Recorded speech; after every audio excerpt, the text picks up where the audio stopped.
तो कमर दर्द एक ऐसी चीज है जो सच कहूं तो हम में से ज्यादातर लोगों को कभी ना कभी परेशान करती ही है। पर सवाल यह है कि जब ये दर्द होता है तो क्या हम इसे सही तरीके से हैंडल करते हैं। आज हम इसी बारे में थोड़ी गहराई से बात करेंगे। और देखिए, ये कोई छोटी मोटी बात नहीं है। आंकड़े बताते हैं कि दुनिया भर में करीब 80% लोग अपनी जिंदगी में कभी ना कभी कमर दर्द से जरूर गुजरते हैं। सोचिए, ये कितनी बड़ी संख्या है।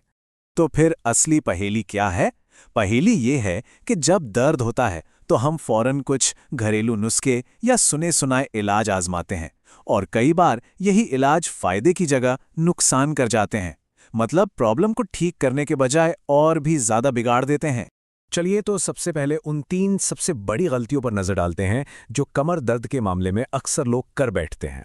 सबसे पहली और सबसे कॉमन गलतफहमी, अरे कमर में दर्द है, बस बिस्तर पकड़ लो, पूरा आराम करो। सुनने में तो सही लगता है ना? पर असल में ये उल्टा असर करता है। ज़्यादा देर तक एक ही जगह पड़े रहने से मसल्स और ज़्यादा अकड़ जाती हैं, कमज़ोर हो जाती हैं।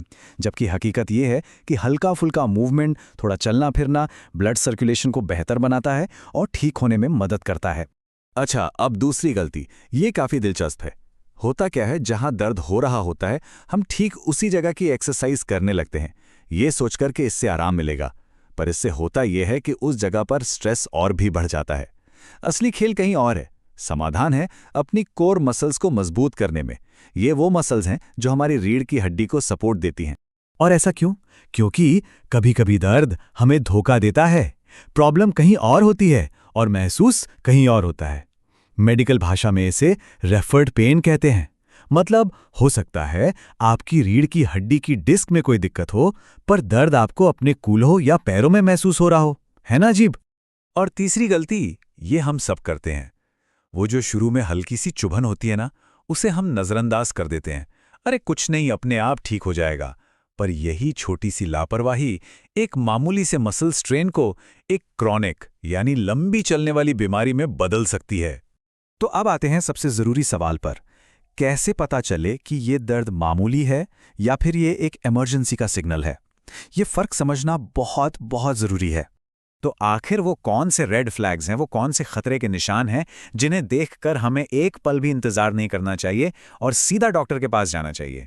देखिए, UT south western medical centre कुछ बहुत साफ लक्षण बताता है। अगर दर्द हल्का नहीं बल्कि बहुत तेज है, अगर दर्द कमर से होते हुए पैरों तक जा रहा है, या फिर पैरों में अचानक कमजोरी महसूस होने लगे, और सबसे गंभीर, अगर बावल या ब्लैडर पर कंट्रोल खत्म हो जाए, या फिर जांघों के आसपास का हिस्सा सुन्न पड़ जाए जैसे कोई पिंच बो रहा हो, तो ये सब बहुत सीरियस वार्निंग साइन है।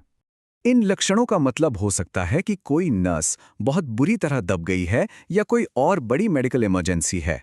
जैसा कि यहाँ साफ लिखा है, इंतजार बिल्कुल न करें, ये वो पल है जब फौरन एक्शन लेना होता है। ठीक है, तो अब तक हमने समझा कि क्या नहीं करना है और खतरे के संकेत क्या हैं। अब बात करते हैं कि हम रोजमर्रा की जिंदगी में ऐसा क्या कर सकते हैं जिससे हमारी रीढ़ की हड्डी, हमारी स्पाइन सेहतमंद बनी रहे। खासकर उन लोगों के लिए जो घंटों डेस्क पर बैठकर काम करते हैं, ये छोटे छोटे बदलाव बड़ा फर्क ला सकते हैं। जैसे आपकी कुर्सी ऐसी हो जो लोअर बैक को सपोर्ट करे, घुटने 90 डिग्री पर मुड़े हों और पैर जमीन पर आराम से टिके हों। कंप्यूटर की स्क्रीन सीधी आंखों के लेवल पर होनी चाहिए, गर्दन झुकाने की जरूरत ना पड़े। और हाँ, सबसे जरूरी, हर घंटे में एक बार उठकर थोड़ा सा स्ट्रेच जरूर करें। और सोने का क्या? जी हाँ, सोते वक्त भी हम अपनी रीढ़ की हड्डी का ख्याल रख सकते हैं। मेयो क्लिनिक एक बहुत सिंपल तरीका बताता है।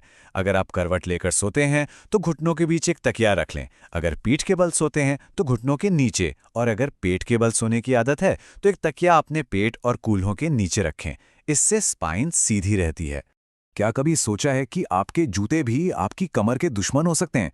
सच में, बहुत ज्यादा हाई हील्स या फिर वो एकदम फ्लैट चप्पलें या फ्लिप फ्लॉप, ये दोनों ही शरीर के अलाइनमेंट को बिगाड़ देते हैं। सबसे बेस्ट क्या है? ऐसे जूते जिनमें हल्की सी हील हो और अच्छा आर्च सपोर्ट हो, ताकि शॉक एब्जॉर्ब हो सके। तो चलिए, अब दर्द से बचने से एक कदम आगे बढ़ते हैं। अब बात करते हैं कि हम एक्टिवली एक मजबूत पीठ कैसे बना सकते हैं। एक ऐसी पीठ जो हर तरह की चुनौती के लिए तैयार हो। और इसकी शुरुआत होती है कोर को सही से समझने से। देखिए, कोर का मतलब सिर्फ वो दिखने वाले सिक्स पैक एब्स नहीं है। ये तो बस ऊपरी सतह है। असल कोर तो अंदर की गहरी मसल्स हैं, जो हमारी रीढ़ की हड्डी को चारों तरफ से एक मजबूत पिलर की तरह पकड़ कर रखती हैं और उसे स्टेबल बनाती हैं। तो इन अंदरूनी मसल्स को कैसे मजबूत किया जाए? रिसर्च हमें 3 बहुत असरदार और सेफ एक्सरसाइज बताती है। पहली है डेड बग, जो स्पाइन पर बिना कोई स्ट्रेस डाले कोर को एक्टिवेट करती है। दूसरी है प्लैंक, जो कोर स्टेबिलिटी के लिए गोल्ड स्टैंडर्ड मानी जाती है। और तीसरी है पैल ऑफ प्रेस, जो हमें अचानक मुड़ने या घूमने से होने वाली चोटों से बचाती है। तो आखिर में बस इतना ही। कमर का दर्द सिर्फ एक दर्द नहीं है, ये शरीर का एक मैसेज है, एक सिग्नल है। वो हमें कुछ बताने की कोशिश कर रहा है कि शायद कुछ बदलने का वक्त आ गया है। सवाल सिर्फ इतना है कि क्या हम उस मैसेज को सुन रहे हैं?